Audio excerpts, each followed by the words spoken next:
Hello everyone. स्वागत है आपका सिविल रैंक स्टेट पीसीएस में। और आज का जो हमारा महत्वपूर्ण टॉपिक है वो है भारतीय संविधान की प्रस्तावना। ये प्रस्तावना इसलिए महत्वपूर्ण हो जाती है क्योंकि इसमें डायरेक्ट क्वेश्चन पूछे जाते हैं प्रीलिम्स और मेंस दोनों में। जो भी यूपी पीसीएस की तैयारी कर रहा है या यूपीएससी की तैयारी कर रहा है उसके लिए ये क्लास बहुत ही महत्वपूर्ण होने वाली है। हम कवर करने वाले हैं प्रस्तावना का अर्थ, ऐतिहासिक आधार, प्रस्तावना का पाठ, प्रस्तावना के प्रमुख तत्व, प्रस्तावना और संविधान के अन्य भागों का संबंध और प्रस्तावना से संबंधित संशोधनों की बात करेंगे। प्रीलिम्स के एमसीक्यू क्वेश्चन सॉल्व करेंगे और मेंस के लिए मॉडल क्वेश्चन आंसर देखेंगे जो 250 शब्द से लेके 150 शब्द वाले भी शामिल होंगे। तो ये आपके लिए बहुत महत्वपूर्ण होने वाली है क्लास। यदि आप हमारी पीडीएफ डाउनलोड करना चाहते हैं तो ये हमारा टेलीग्राम चैनल है। इस टेलीग्राम चैनल के थ्रू आप हमारी पीडीएफ फ्री में डाउनलोड कर सकते हैं और ये क्यूआर कोड है, इसको स्कैन करके भी आप हमसे जुड़ सकते हैं। तो शुरू करते हैं। भारतीय संविधान की प्रस्तावना का अर्थ। प्रस्तावना शब्द भारतीय संविधान की भूमिका परिचय को संदर्भित करता है। इसमें संविधान का सारांश या सार, इसमें प्रस्तावना में साथ ही वे आदर्श और आकांक्षाएं शामिल हैं जिन पर भारतीय राज्य की नींव रखी गई है। भारतीय संविधान की प्रस्तावना का अर्थ समझाते हुए प्रख्यात न्यायविद N.A. पालकीवाल ने इसे संविधान का पहचान पत्र कहा है। ये बहुत महत्वपूर्ण है। इसी प्रकार के मुंशी ने इसे संविधान की राजनीतिक कुंडली बताया है। यहाँ से दो प्रश्न डायरेक्ट पूछे जाते हैं। संविधान का पहचान पत्र किसने कहा? प्रस्तावना को। और प्रस्तावना को संविधान की राजनीतिक कुंडली किसने कहा? दो प्रश्न डायरेक्ट पूछे जाते हैं, आप इसको नोट डाउन कर लीजिए। बात करते हैं ऐतिहासिक पृष्ठभूमि। 13 दिसंबर 1946 जो जवाहरलाल नेहरू ने संविधान सभा में उद्देश्य प्रस्ताव प्रस्तुत किया। इस प्रस्ताव में भारतीय संविधान के मूल लक्ष्य या उद्देश्य को परिभाषित किया गया था। इसने संविधान के निर्माण में संविधान सभा के सदस्यों के लिए मार्गदर्शक सिद्धांत का भी काम किया। इसी प्रस्ताव को 22 जनवरी 1947 को भारतीय संविधान की प्रस्तावना के रूप में अपनाया गया। यहाँ से भी दो प्रीलिम्स के डायरेक्ट क्वेश्चन बनते हैं। सबसे पहले 13 दिसंबर 1946 की डे। दूसरा, प्रस्तावना को 22 जनवरी 1947 को भारतीय संविधान की प्रस्तावना के रूप में अपनाया गया। तो 22 जनवरी 1947 ये दो जो दिनांक हैं आपको याद रखनी चाहिए। प्रस्तावना का पाठ समझ लेते हैं, मूल पाठ कर लेते हैं। भारतीय संविधान के प्रस्तावना का मूल पाठ। हम भारत के लोग हम भारत के लोग मतलब हम और आप। हम भारत के लोग भारत को एक संपूर्ण प्रभुत्व संपन्न समाजवादी पंथनिरपेक्ष लोकतंत्रात्मक गणराज्य बनाने के लिए तथा उसके समस्त नागरिकों को सामाजिक आर्थिक और राजनीतिक न्याय, विचार, अभिव्यक्ति, विश्वास, धर्म और उपासना की स्वतंत्रता, प्रतिष्ठा और अवसर की समता प्राप्त करने के लिए तथा उन सब में व्यक्ति की गरिमा और राष्ट्र की एकता को अखंडता सुनिश्चित करने वाली बंधुत्वता बढ़ाने के लिए दृढ़ संकल्प होकर अपनी इस संविधान सभा में आज तारीख 26 नवंबर 1949 ईस्वी को एतद द्वारा इस संविधान को अंगीकृत, अधिनियमित और आत्मसमर्पित करते हैं। तो इसमें ये बहुत महत्वपूर्ण पाठ है, आपको सेम टू सेम याद होना चाहिए। अगर आपको ये याद है तो संविधान की प्रस्तावना से संबंधित कोई भी प्रश्न आपसे नहीं छूटेगा। अब बात करते हैं इसके कुछ मुख्य चीज़ों की। भारतीय संविधान की उद्देशिका की विशेषताएं। उद्देशिका का मतलब क्या होता है? प्रस्तावना। इसकी क्या विशेषता है? इसमें 3 तरह के न्याय की बात की गई थी। किस किस तरह का न्याय है? सामाजिक, आर्थिक और राजनीतिक न्याय। 5 तरह की स्वतंत्रता है। किस किस की स्वतंत्रता? 5 तरह की: विचार, अभिव्यक्ति, विश्वास, धर्म और उपासना की स्वतंत्रता का वर्णन है। और 2 तरह की समता है: प्रतिष्ठा और अवसर की समानता का वर्णन किया है। हम भारत के लोग उद्देश्य का प्रारंभ हम भारत के लोग से किया गया है। इससे यह स्पष्ट है कि अंतिम प्रभु सत्ता यानी कि सत्ता का स्रोत भारत की जनता में निहित है। बात करते हैं संपूर्ण प्रभुत्व संपन्न की, यानी कि भारत सरकार की अपनी स्वतंत्र सत्ता है। किसी अन्य देशी विदेशी शक्ति का प्रभुत्व नहीं है। संघ और राज्यों के बीच संप्रभुता का कोई विभाजन नहीं है, जबकि शक्तियों का विभाजन किया गया है। तो इसमें क्या कहा गया है कि आकर जो हमारे राज्य हैं वो चाहे कि हम केंद्र से अलग हो जाएं तो अलग नहीं हो सकते, भले ही शक्तियां विभाजित की गई हैं। बात करते हैं समाजवादी शब्द की। यह 42वें संविधान संशोधन अधिनियम 1976 द्वारा जोड़ा गया। तो कौन से वाले द्वारा जोड़ा गया है?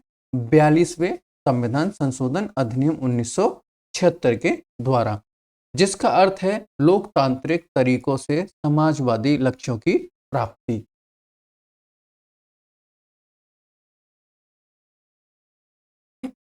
समाजवाद गणराज्य की विशेषता को प्रदर्शित करता है। तो ये लाइन आपको याद रखनी चाहिए। समाजवाद गणराज्य की विशेषता को प्रदर्शित करता है। पंथनिरपेक्ष शब्द की बात करते हैं। भारत सरकार का कोई धर्म नहीं है, यानी कि जो हमारे भारत की सरकार है, हिंदू, मुस्लिम, सिख, ईसाई, ऐसा कोई धर्म नहीं है। यहाँ सभी धर्मों को समान सुरक्षा एवं समर्थन मिलता है।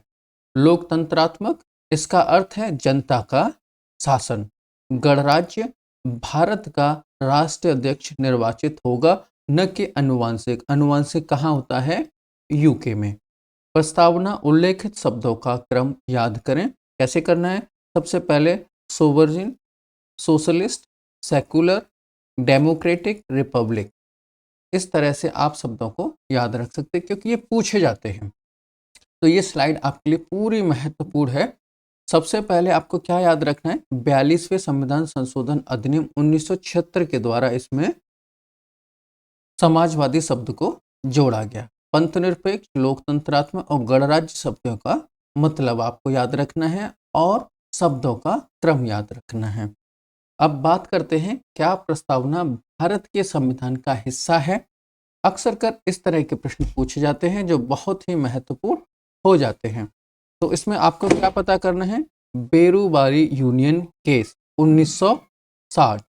इस मामले में सर्वोच्च न्यायालय ने भारत की प्रस्तावना के संबंध में निम्नलिखित 2 टिप्पणियां की। अब वो 2 टिप्पणी क्या थी? सबसे पहले, प्रस्तावना संविधान का हिस्सा नहीं है।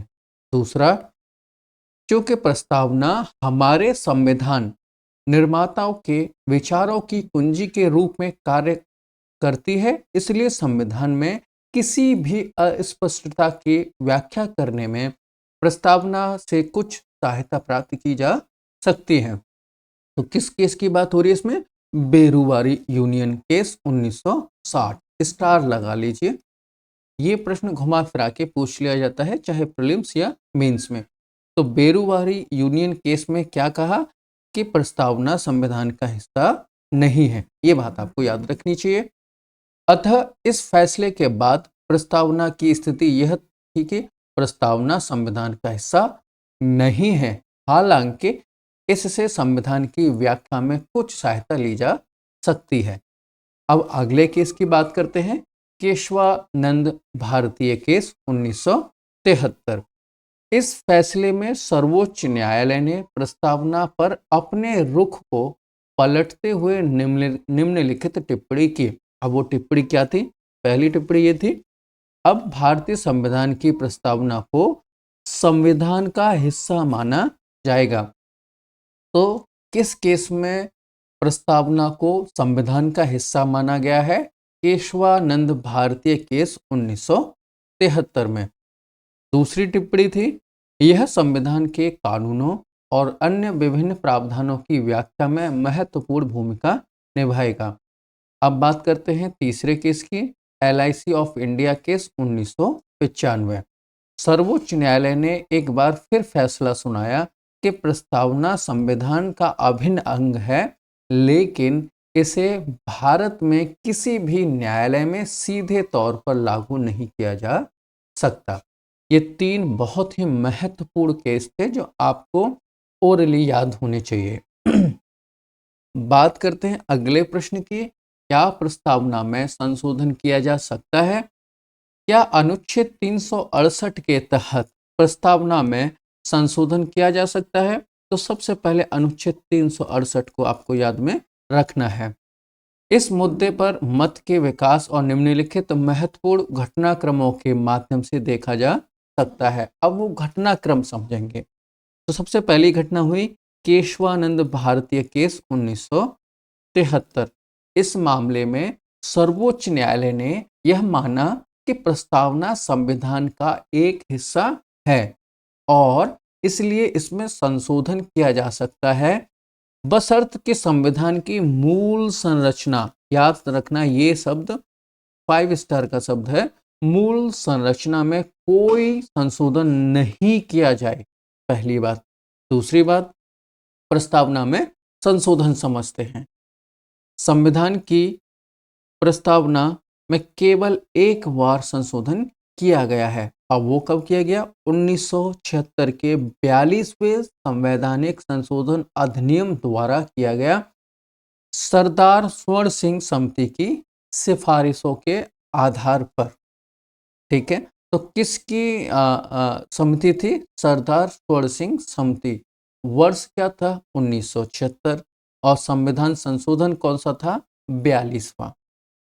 इस संशोधन ने मौजूदा प्रस्तावना में 3 नए शब्द जोड़े। तो वो 3 नए शब्द क्या थे? समाजवादी, धर्मनिरपेक्ष और अखंडता शब्द जोड़े गए। अब बात कर लेते हैं अब तक पूछे गए कुछ महत्वपूर्ण प्रीवियस ईयर क्वेश्चन के MCQ की, जो UPSC और UPPSC ने पूछे हैं। प्रश्न नंबर 1 है, भारत के संविधान की प्रस्तावना क्या है? आपसे एक छोटी सी रिक्वेस्ट है, अभी हमारा जो चैनल है आपकी तरह ही एकदम छोटा सा चैनल है, बहुत बड़ा नहीं है, तो आपसे रिक्वेस्ट है कि प्लीज़ चैनल को सब्सक्राइब कर दीजिए और वीडियो को एक लाइक कर दीजिए। अगर आपका कोई प्रश्न है तो कमेंट भी कर सकते हैं। तो बात करते हैं प्रश्न की, भारत के संविधान की प्रस्तावना क्या है? और ये UPSC के प्रीलिम्स 2020 में पूछा गया प्रश्न है। अब इसमें 4 स्टेटमेंट दे रखे हैं। ऑप्शन ए है, संविधान का एक भाग है लेकिन इसका कोई कानूनी प्रभाव नहीं है। ऑप्शन बी है, यह संविधान का हिस्सा नहीं है और इसका कोई कानूनी महत्व भी नहीं है। ऑप्शन सी है, यह संविधान का हिस्सा है और इसका कानूनी प्रभाव अन्य हिस्सों के समान ही है। और ऑप्शन डी है, यह संविधान का एक भाग है लेकिन अन्य भागों से स्वतंत्र रूप से इसका कोई कानूनी प्रभाव नहीं है। तो प्रस्तावना का क्या है? संविधान, भारत के संविधान की प्रस्तावना क्या है? आपको हमने ये बताया, आपका सही आंसर होगा डी आंसर होगा। यह संविधान का एक भाग है लेकिन अन्य भागों से स्वतंत्र रूप से इसका कोई कानूनी प्रभाव नहीं है, तो इसका सही आंसर डी हो जाएगा। बात करते हैं प्रश्न नंबर 2 की, निम्नलिखित में से कौन सा उद्देश्य भारत के संविधान की प्रस्तावना में निहित नहीं है? अब ये वाला शब्द आपको पकड़ना है, नहीं। ये UPPCS के 2021 के प्रीलिम्स में पूछा गया है। विचार की स्वतंत्रता, आर्थिक स्वतंत्रता, अभिव्यक्ति की स्वतंत्रता और आस्था की स्वतंत्रता। इससे पहले हमने कवर किए हैं कि हमारी जो स्वतंत्रता है कितने प्रकार की है, उसमें आर्थिक स्वतंत्रता की बात नहीं हुई है, तो इसका सही आंसर बी हो जाएगा और आप यहाँ पे इसको टिक मार सकते हैं। अगला प्रश्न है प्रश्न संख्या 3, भारत के संविधान निर्माताओं की सोच निम्नलिखित में से किसमें परिलक्षित होती है? यूपीएससी प्रारंभिक परीक्षा 2017 की बात करते हैं और इसका ऑप्शन दे रखा है। ऑप्शन ए प्रस्तावना, ऑप्शन बी मौलिक अधिकार, ऑप्शन सी राज्य के नीति निर्देशक सिद्धांत और ऑप्शन डी मूलभूत कर्तव्य। तो इसका सही आंसर होगा प्रस्तावना। अब बात करते हैं प्रश्न संख्या 4 की। आर्थिक न्याय संविधान का एक उद्देश्य है जिसे भारतीय संविधान में दिए गए प्रावधानों में से एक माना गया है। आप प्रश्न को उसी ठहराव के साथ में पढ़िए जिस ठहराव के साथ में आपका दिमाग आंसर को कैलकुलेट कर पाए। यूपीपीएससी 2019 में पूछा गया प्रश्न है और ऑप्शन दे रखे हैं प्रस्तावना और मौलिक अधिकार, प्रस्तावना और राजनीति के निर्देशक सिद्धांत, मौलिक अधिकार और राजनीति के निर्देशक सिद्धांत और इनमें से कोई नहीं। आर्थिक न्याय संविधान का एक उद्देश्य है। तो अब इसको आपको सही बताना है। इसका आंसर सही हो जाएगा प्रस्तावना और डीपीएसपी में इसकी बात की गई है, प्रस्तावना और राजनीति के निर्देशक सिद्धांत में। बात करते हैं प्रश्न संख्या 5 की। भारतीय संविधान की प्रस्तावना के संबंध में निम्नलिखित में से कौन सा कथन सही है? आपको सही कथन बताना है। यहाँ 3 कथन दिए गए हैं। पहला कथन है यह संविधान का अंग है। दूसरा कथन है यह न्यायालय में वाद योग्य है। और तीसरा कथन है इसे 42वें संविधान संशोधन द्वारा संशोधित किया गया था। तो ये भी ठीक है। यह न्यायालय में वाद योग्य है, नहीं ये वाद योग्य नहीं है। यह संविधान का अंग है, यह संविधान का अंग है। 1 और 3 इसका सही आंसर होगा, यानी कि 20 का सही आंसर है। ये इसका एक्सप्लेनेशन दे रखा है। अगर आपको एक्सप्लेनेशन की आवश्यकता है तो आप देख सकते हैं। बात करते हैं यूपीएससी और यूपीपीएससी में मेंस जीएस पेपर सेकंड में पूछे गए प्रीवियस ईयर के क्वेश्चंस जो मॉडल आंसर के साथ में आपके लिए मौजूद हैं। आपको कुछ प्रश्न दिए जाते हैं। प्रश्न देखिए। प्रश्न 1 है भारतीय संविधान की प्रस्तावना संविधान की आत्मा है। इस कथन की न्यायिक व्याख्याओं के आलोक में समीक्षा कीजिए। अब ये आपको क्या समझना है? समीक्षा कीजिए। ये प्रश्न पूछा गया है यूपीपीएससी द्वारा जीएस पेपर सेकंड में 2017 में। 150 शब्दों का आंसर आपको लिखने की कोशिश करनी है। दूसरा प्रश्न है संविधान की प्रस्तावना भारतीय राजनीतिक प्रणाली की प्रकृति को किस प्रकार प्रतिबिंबित करती है। इसको भी आपको 150 शब्दों में आंसर देने की कोशिश करनी है और आंसर देख के आप हमारे टेलीग्राम चैनल पर पोस्ट कर सकते हो या वीडियो के कमेंट बॉक्स में भी लिख सकते हो। प्रश्न संख्या 3 है 42वें संविधान संशोधन द्वारा प्रस्तावना में किए गए परिवर्तनों की संवैधानिक प्रासंगिकता स्पष्ट कीजिए। ये यूपीपीएससी आयोग ने 2022 में प्रश्न पूछा और 150 शब्दों में लिखना है। यदि आप इस क्लास को जितना मैंने कराया है उतना भी कंप्लीट कर लेते हैं तो आपका प्रीलिम्स और मेंस में कोई भी प्रश्न छूटेगा नहीं। इतना आप भरोसा रखिए, लेकिन जितना कराया है उतना अच्छे से तैयार कर लीजिए। अब बात कर लेते हैं मॉडल आंसर की। यूपीपीएससी में जो किस तरह से आंसर लिखना चाहिए उसका एक क्वेश्चन है और उसका मॉडल आंसर यहाँ दे रखा है। प्रश्न क्या है? प्रश्न समझते हैं। क्या प्रस्तावना संविधान का अंग है? पहला, न्यायिक निर्णयों के आलोक में विवेचना कीजिए। आपको इस तरह का प्रश्न दिया जाएगा मेंस में। अब इसका किस प्रकार आंसर आपको लिखना चाहिए उसका एक मॉडल आंसर दिया गया है जो आपको मदद करेगा आंसर राइटिंग में। भारतीय संविधान की प्रस्तावना को संविधान की आत्मा और दर्शन कहा जाता है। यह संविधान के उद्देश्यों, आदर्शों तथा राज्य की प्रकृति को स्पष्ट करती है। प्रारंभिक वर्षों में इसकी संवैधानिक स्थिति को लेकर मतभेद रहे, जिसे समय समय पर न्यायपालिका ने स्पष्ट किया। आपका इस तरह से इंट्रोडक्शन होना चाहिए। उसके बाद में बॉडी में बात करते हैं। प्रस्तावना की संवैधानिक स्थिति को समझने के लिए प्रमुख न्यायिक निर्णयों का अध्ययन आवश्यक है। क्योंकि हमारा प्रश्न क्या था, क्या प्रस्तावना संविधान का अंग है? तो पहले हमें इस क्वेश्चन का आंसर देना है, फिर उसके बाद में ये विवेचना करनी है। 3 केस समझेंगे। बेरुवाड़ी यूनियन केस 1960। इस मामले में सर्वोच्च न्यायालय ने निर्णय दिया कि प्रस्तावना संविधान का अंग नहीं है, बल्कि यह संविधान के उद्देश्यों को स्पष्ट करने वाला परिचयात्मक भाग है। हालांकि न्यायालय ने यह भी स्वीकार किया कि प्रस्तावना संविधान की व्याख्या में सहायक हो सकती है। अब दूसरा महत्वपूर्ण केस समझेंगे। केशवानंद भारतीय बनाम केरल राज्य 1973।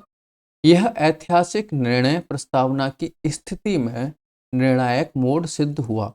सर्वोच्च न्यायालय ने कहा कि प्रस्तावना संविधान का अंग है और यह संविधान की मूल संरचना यानी कि बेसिक स्ट्रक्चर को प्रतिबंधित करती है। तो ये आपका दूसरा केस हो गया। अब तीसरा केस समझते हैं।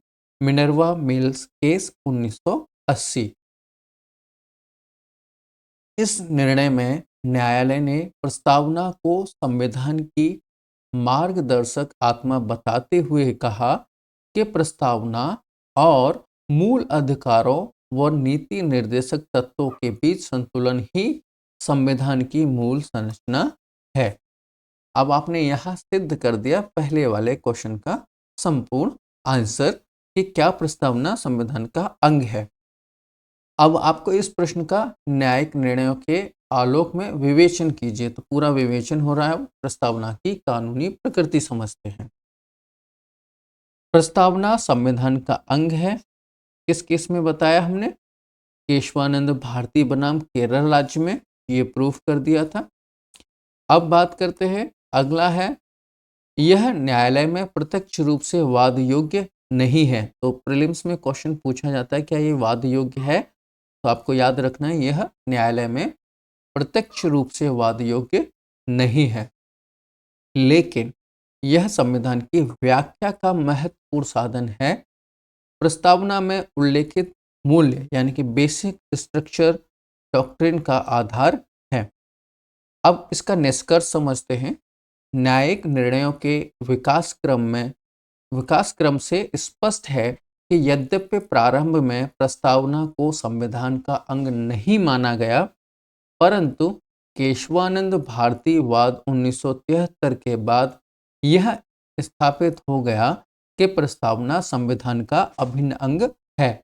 यह न केवल संविधान के उद्देश्यों को प्रतिबिंबित करती है, बल्कि संविधान की मूल संरचना की आधारशिला भी है।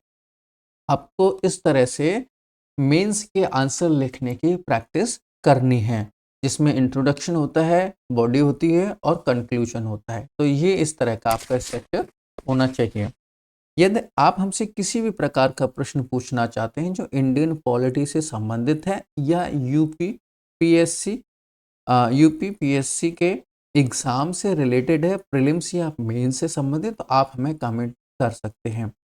यदि आप हमारी कंप्लीट सीरीज़ देखना चाहते हैं तो ये प्लेलिस्ट है चैनल पे। आप इस प्लेलिस्ट के through complete UP Indian polity complete कर सकते हैं।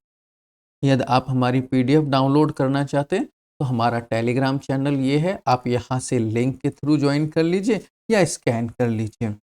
आपसे छोटा सा रिक्वेस्ट अगेन कि यदि आप किसी भी प्रकार की परीक्षा की तैयारी कर रहे हैं जिसमें इंडियन पॉलिटी पूछी जाती है, तो प्लीज़ चैनल को सब्सक्राइब करिए और वीडियो को लाइक एंड शेयर करिए, जिससे कि अधिक से अधिक हमें मोटिवेशन मिले और अधिक से अधिक एग्ज़ाम ओरिएंटेड कंटेंट लेके हम आ सकें। आपके लिए बहुत बहुत धन्यवाद। जय हिंद, जय भारत।